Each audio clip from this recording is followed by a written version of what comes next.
எப்படி இந்த விஷயத்தை கணவனிடம் சொல்லப் போகிறோம் என்று திகைத்து போய் அமர்ந்திருந்தால் சப் இன்ஸ்பெக்டரான மாலதி. காவல்துறையில் இடமாற்ற உத்தரவு வாங்குவது அவ்வளவு சுலபமான காரியமில்லை. அதற்கு பல லட்சம் ரூபாய் செலவாகும் என்று அவளுக்கு தெரியும்.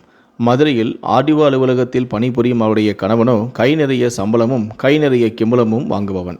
எத்தனை லட்சம் ரூபாய் ஆனாலும் தானே கொடுத்து விடுவதாகவும் சொல்லியிருந்தான்.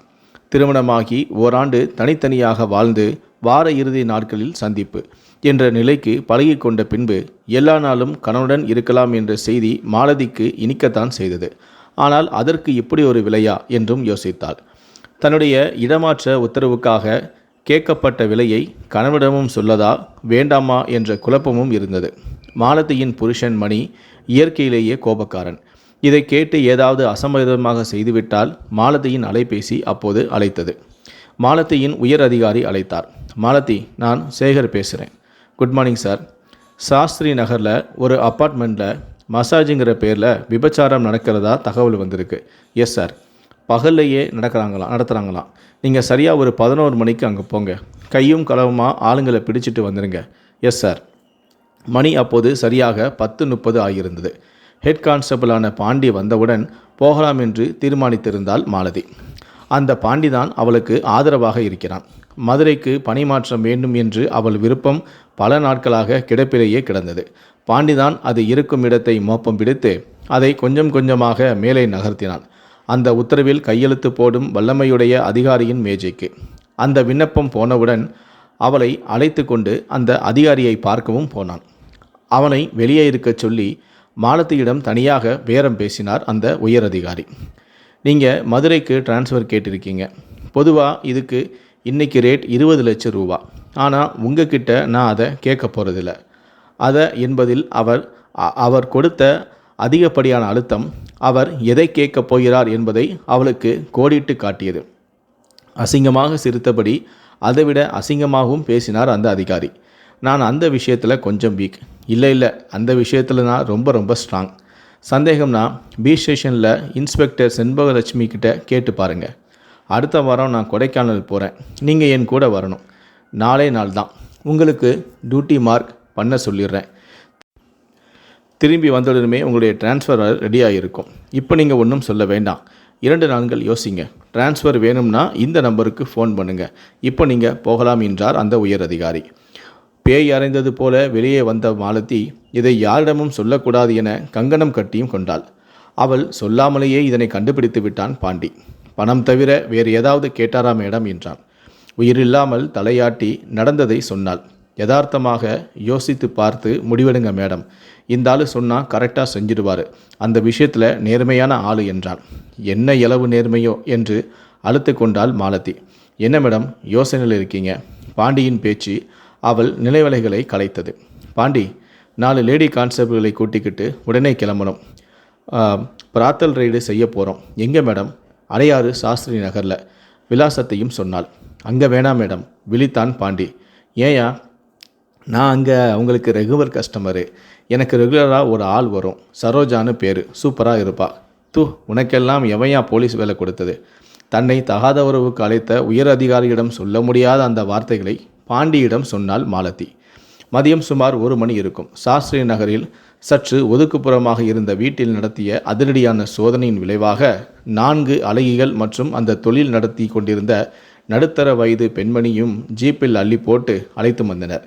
மற்றவர்கள் அடங்கி ஒடுங்கி இருக்க பாண்டியின் ஆளான சரோஜாதான் துள்ளி கொண்டிருந்தாள்.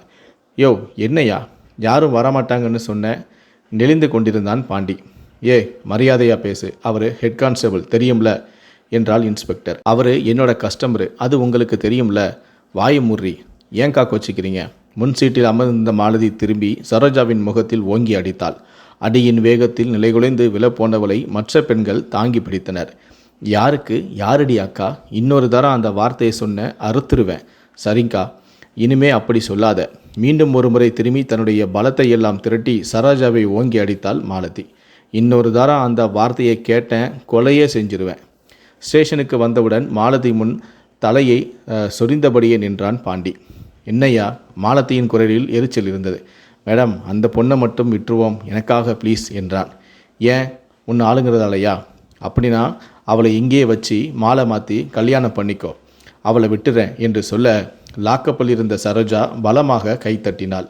Super யக்கோ super. தன் கையில் இருந்த தடியை சரோஜாவை பார்த்து தூக்கி எறிந்தாள் மாலதி. நொந்து போன முகத்துடன் விலகிச் சென்று விட்டான் பாண்டி.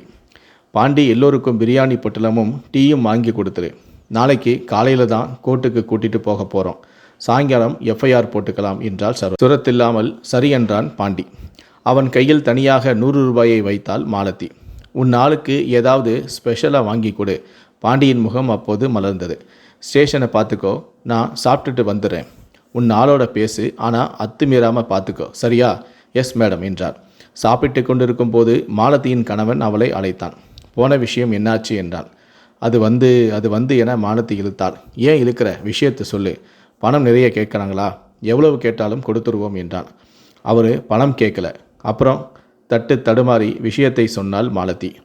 தன் கணவன் கோபம் வந்து காச் பூச் என்று கத்தப்போகிறான் என்று நினைத்தாள். ஒருவேளை இந்த போலீஸ் வேலையே வேண்டாம், நான் சம்பாதிப்பதே நமக்கு போதும் என்று சொல்லிவிடுவான் என எதிர்பார்த்தாள். அப்படி சொன்னால் உடனேயே வேலையை முழுகிவிட்டு மதுரைக்கு ரயில் ஏறிவிட வேண்டியதுதான் என்றும் தீர்மானித்திருந்தாள். அப்பாட, என் வயிற்றில் பாலை வாத்த செல்லும். 20-30 லட்சம் ரூபா கேட்டுருவாங்களோன்னு பயந்து போயிட்டேன். நான் வீடு வாங்குறதுக்காக வச்சிருந்த பணத்தை கொடுக்கணுமேனு நினச்சேன். பைசா செலவில்லாமல் காரியம் முடியும்னு இருக்குது. வண்டியூர் மாரியம்மனை நல்லா கும்பிட்டுக்கிட்டு ஆஃபீஸர் கூட ஒரு 4 நாளைக்கு கொடைக்கானல் போயிட்டு வாமா என்றார் அவருடைய கணவன். இதை கேட்டு அதிர்ச்சியில் உறைந்து போன மாலதி தான் சாப்பிட்டு கொண்டிருக்கும் இலையிலேயே வாந்தி எடுத்து விட்டாள். அது எப்படி ஒரே வாக்கியத்தில் அவனோட போ, மாரியம்மனையும் கும்பிட்டுக்கோ என்று தன் கணவனால் பேச முடிகிறது என்று. கல்லாவில் அமர்ந்திருந்த ஹோட்டல் முதலாளி ஓடி வந்தார். நீங்கள் வேறு இடத்துல போய் உட்காருங்க மேடம், உங்களுக்கு புதுசாக இலை போட்டு சாப்பாடு போட சொல்கிறேன். வேண்டாம் சார், என்னால் சாப்பிட முடியாது, வயிறு சரியில்லை, நான் வரேன் என்று அங்கிருந்து கிளம்பினாள் மாலதி. மாலை சுமார் 4 மணிக்கு வாக்கில் தன் காவல் நிலையத்துக்கு வந்து சேர்ந்தாள் மாலதி. லாக்கப்பில் இருந்த சரோஜாவுடன் சல்லாபம் செய்து கொண்டிருந்தான் பாண்டி. அவளை பார்த்ததும் சட்டென விலகி ஓடி வந்து விரைப்பாக ஒரு சல்யூட்டும் வைத்தான். என்ன மேடம், சோர்ந்து போயிருக்கீங்க, சாப்பிடலையா? சாப்பிட முடியல பாண்டி. ஏன் மேடம்? தன் கணவன் சொன்னதை அவனிடம் கூறினாள். அப்புறம் என்ன மேடம், அவரே ஓகே சொல்லிட்டார்ல. ஆஃபீஸருக்கு ஃபோனை போட்டு விஷயத்தை சொல்லுங்கள், காரியத்தை முடிங்க மேடம். ஆஃபீஸர்கிட்ட பேசும்போது என்னை பற்றியும் கொஞ்சம் 4 நல்ல வார்த்தையை சொல்லுங்கள் மேடம் என்றான் பாண்டி. மாலதிக்கு வெறுப்பாக இருந்தது.